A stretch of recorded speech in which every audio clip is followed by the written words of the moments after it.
The first time I saw her was when Mom and Dad started to fall apart.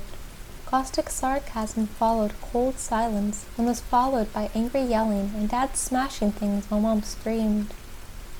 Neither of them noticed me, and neither of them noticed her. It seemed crazy that they didn't. I started with her at the end of the block.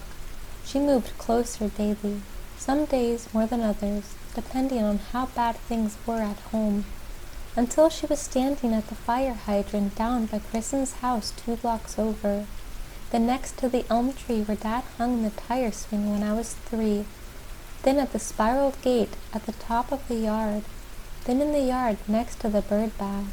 Her eyes were vacant and gray. Her hair looked like it was glued to her head by someone who had no idea why they were doing what they were doing.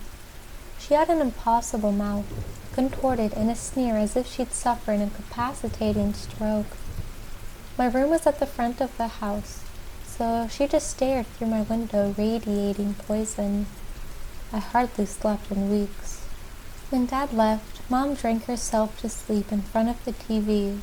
I wrapped her in my favorite blanket, kissed her, and dragged myself to bed. As was my routine, I looked out the window and was stunned to see nothing. Nobody.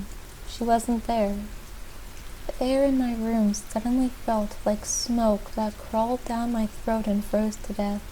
I gagged and clawed at my neck as my skin began to boil and blister. Freezing sweat peeled my eyeballs and my vision dropped away as the door expanded, and she stepped through. It was her, but different. There was a sulphurous hole where her mouth should have been, mouths where her eyes should have been. Teeth rimmed her face with sodden black hair that smelt like motor oil. Her voice swam up to the back of my head and crescendoed. I could see it in hideous shades of yellow and black as my heart began to slow and my ears filled with blood. Her wail exploded every mirror and window in the house as Mom stormed through, screaming at her in a language that sounded like stone groaning. My vision collapsed to a pinprick of light through which every sensation, emotion, and memory I ever had ran through and was immolated. It almost tore my brain in half. I don't remember anything else after that. Mom nursed me back, locked in prayer every day until my sight and hearing returned, and then begging forgiveness. The Ghul is still there next to the bird bath. Malignancy.